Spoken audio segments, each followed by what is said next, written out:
One day, out of nowhere, an entire building got sealed in magnetic, metallic bricks. Windows, doors, every single exit was gone. The people trapped inside tried everything to break through the walls, but they couldn't even scratch it. Worse, a woman got caught in that strange wall and lost her life. Now the question is, will they all die one by one? Or is there still a hidden way out? Like every other day, Tim was buried deep in the code of his next game. His co-workers were in a live discussion with him, but suddenly, the lights started flickering, and within seconds, everything blacked out.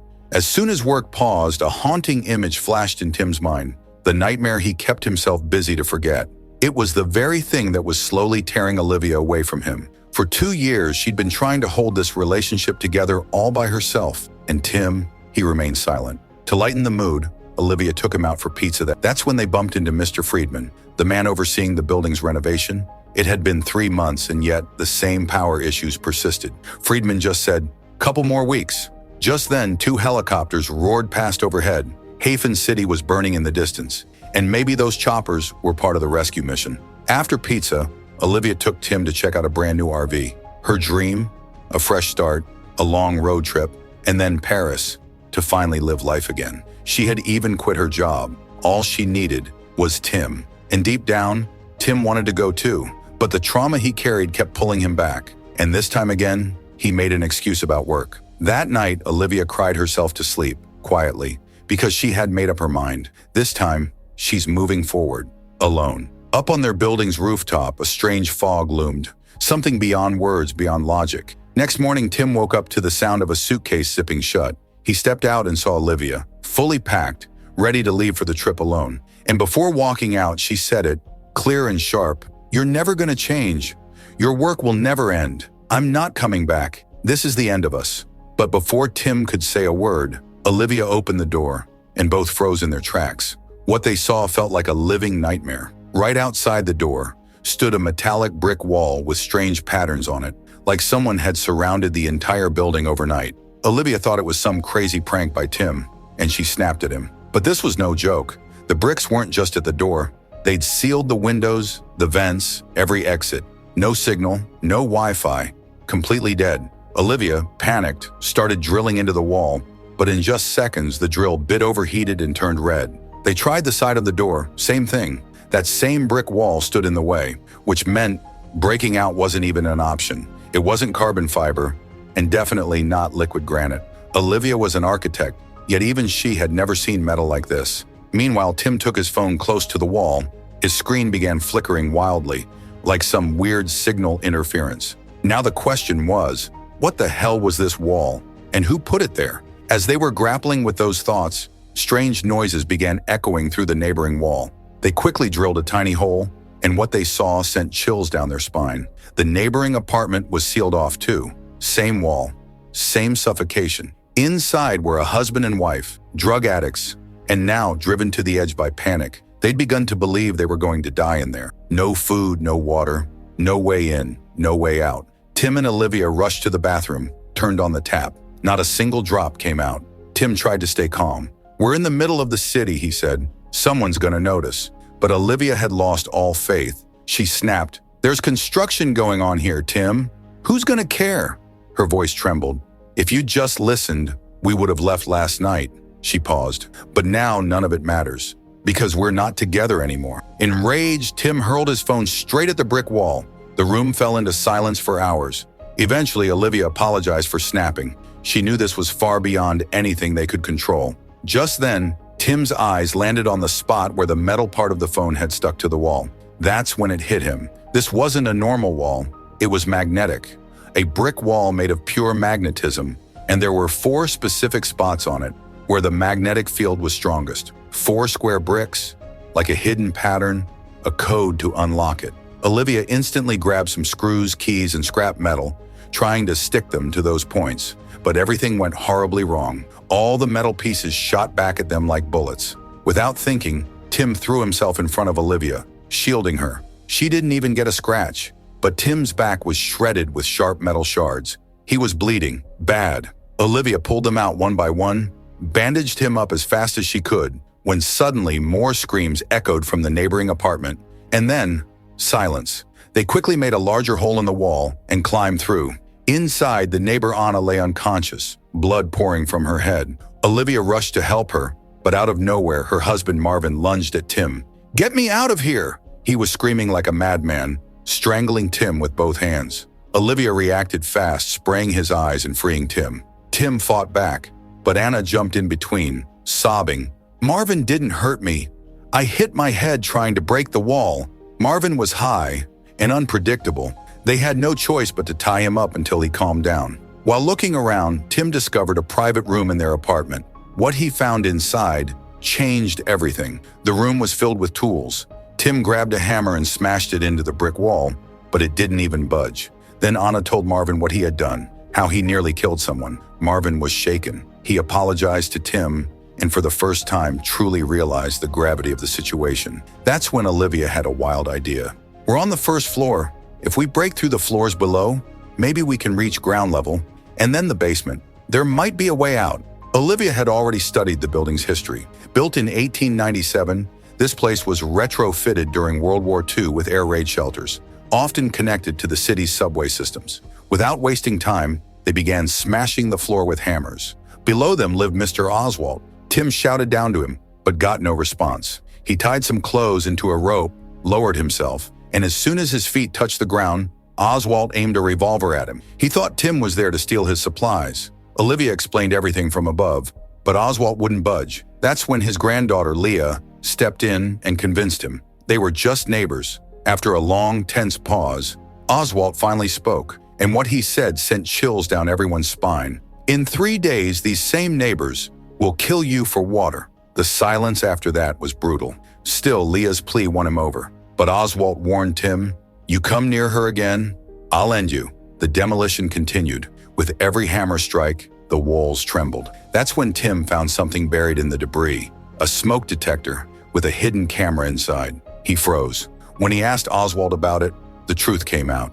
Friedman, the landlord, had installed all the smoke detectors, and every single one had a camera. Has this entire building been turned into a damn escape room? Is someone out there, watching them suffer, enjoying every second of their panic? Fear flickered in Olivia's eyes. Anna, though, she was sure, this isn't human. This is alien. Everyone had their own theory, but the truth, no one had a clue. And now, all fingers were pointing in one direction, straight at Mr. Friedman. Friedman's apartment was right next to Oswald's. Desperate for answers, they decided to break through the wall and go inside. The air inside was still, eerily still. And then, slicing through that silence, came a sight that made everyone's blood run cold. Right by the main door lay Friedman's dead body, both his hands gone, severed clean off like some merciless machine had sliced them in one brutal stroke. But the scariest part, the hands were missing. So was the killer. Near his body, they found Friedman's phone, and in it were photos of the brick wall. The question now wasn't how he died. It was who killed him and why. Was Friedman part of this twisted game, or just another victim of the same terrifying force? Did all of this somehow connect to the massive fire back in Hafen City near Harvard? Sure, that disaster was miles away, but maybe it wasn't just coincidence. Without a second thought, Marvin began smashing through the ceiling, recklessly. His hammer blows were wild. So wild, in fact, that he crashed down with 2 others. Some were badly hurt. While they were still trying to get their bearings, a stranger appeared out of nowhere. Instinctively, Oswald drew his gun, but the man raised his hands and said, "Wait, I'm not here to hurt anyone. This apartment belongs to my friend Anton. I was just staying here for a few days." He introduced himself as Yuri and asked, "Why are you breaking through the ceilings?" Tim explained everything, their theory about escaping through the basement. But what Yuri said next shocked them even more. He claimed the outside air had turned toxic, that these weren't just some random bricks. This was super ultra high-tech brick wall, built to protect them. "If you try to get out through the basement," he said, "you'll all be dead." No one believed him, of course. The tension had barely cooled when Olivia suddenly asked, "Where's Anton? We haven't seen him." A moment of silence followed. Then Yuri said, "Anton was gone. The moment he got too close to that wall, he collapsed. Heart attack, probably triggered by his pacemaker failing, because of the wall's tech." Just then, Leah noticed some papers lying on the table. Strange patterns sketched across them. That was enough. Everyone decided it was time to leave. Yuri didn't object. He simply stood aside. One by one, they all left. Leah, however, stayed back a little longer, staring at those symbols. Then she too walked out. They broke through the basement floor and climbed down. After a bit of searching, they found a door, a tunnel entrance. Without hesitation, Olivia grabbed a hammer and shattered the seal. The moment that door creaked open, everyone froze in horror. A helpless scream echoed from their throats, and Yuri, he stood there, with the calmest, most eerie smile on his face. But how? They were 2 meters below ground, and yet, all around them was that same mysterious brick wall. Marvin snapped. He ran at it, swinging his hammer in rage. But Tim stopped him just in time. If that hammer broke, they'd lose their only way to fight back. To calm Marvin down, Oswald aimed his gun at him. But in a split second, Marvin grabbed it, spun around, and fired 3-4 shots at the wall. The bullets never reached it. Instead, they froze in midair, suspended, and then reversed, slamming straight into Oswald's chest. He collapsed on the spot, dead. Leah screamed and pointed straight at Marvin, blaming him for the killing. They'd tried everything, every possible way out, and now there was nothing left to do. Exhausted, broken, they gathered in the hall and started sharing the darkest memories of their lives. Yuri spoke first, revealing he was a cop. "I've killed people," he said, "on duty and off." Then Olivia, her voice low, trembling. "2 years ago, I lost my baby." That's when Tim exploded. "And what's the point of telling everyone this now?" Olivia looked straight into his eyes. "We lost a child, Tim, together, but you never talked about it. Not once. You walked out of that hospital and sat straight in front of your computer. I can't live with someone who's turned into a machine. You don't feel anything anymore." Tim shot back. "If I don't work, how will the house run? You think I should just quit my job so I can take you on vacation?"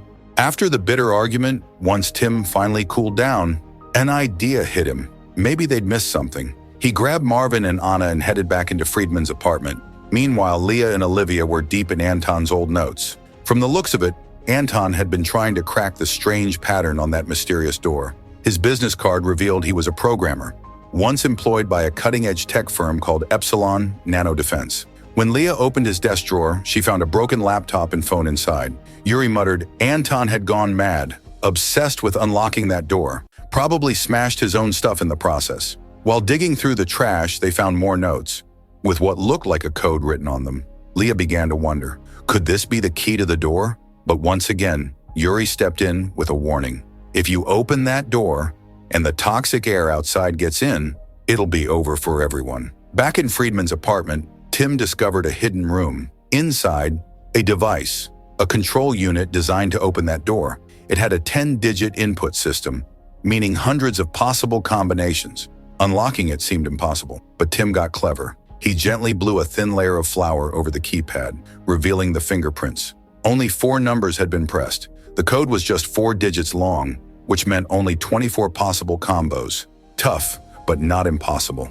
As hope sparked again, Anna rushed toward Anton's place. Yuri and Leah soon followed, but Leah hung back. Something wasn't sitting right with her. She was starting to put the pieces together. Meanwhile, Tim took a wild guess, and the door opened. The moment he stepped inside, his eyes were hit with blinding light. A high-tech computer system hummed inside, and on the screens, live camera feeds from every single apartment. Marvin had suspected it all along. This was some twisted, secret game, and rich people were watching it online from somewhere far away. Friedman? He was probably broadcasting everything right from here, but it got worse.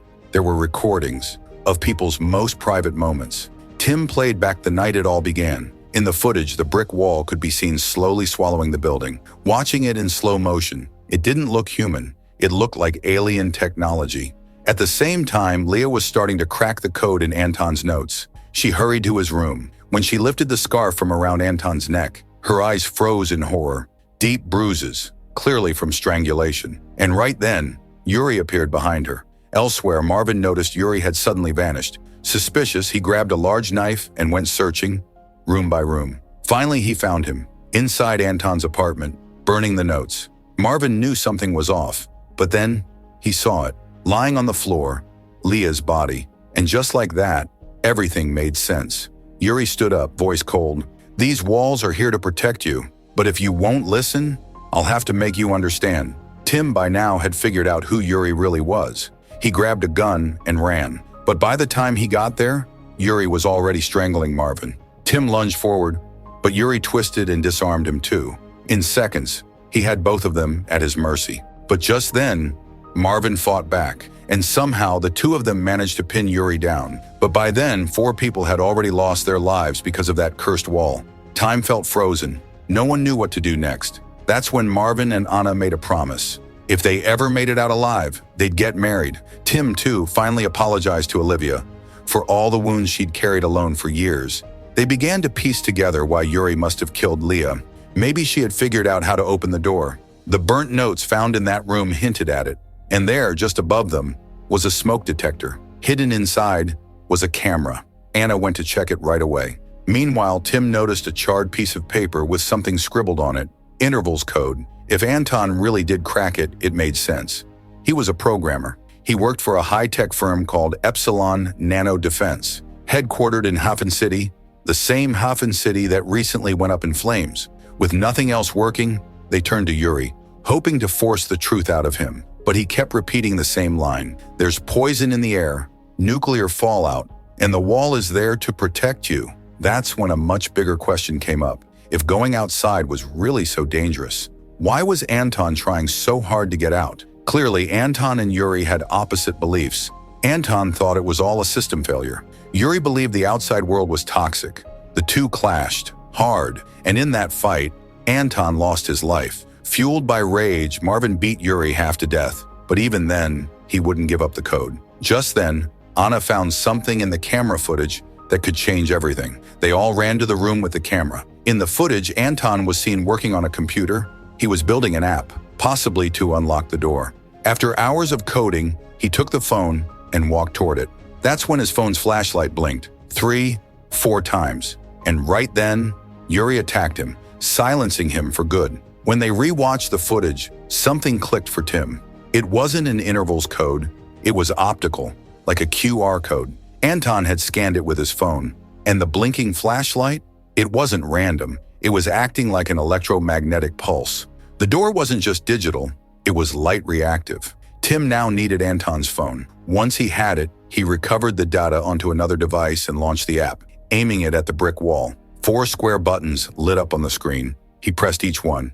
Every time, the flash blinked a different number of times. That's when the wall began to move. The pattern started shifting, and within seconds, the wall transformed into a portal. Without hesitation, Anna reached in with a finger. Nothing happened. She pushed her hand in, and just then, Marvin came running. He had left Yuri behind and tried to stop her, but it was too late. Anna's hand was stuck. They all grabbed her and tried to pull her back, but the portal was dragging her in. In a heartbeat, half her body had disappeared into it. Then suddenly, the portal began to close. Anna was swallowed whole, just like Friedman. Marvin broke down, screaming, crying, but Yuri, he stood there, laughing at their helplessness. Marvin had had enough. He shot Yuri right there, and then turned the gun on himself. Now only 2 were left in the room, Tim and Olivia, and for hours, they didn't say a single word.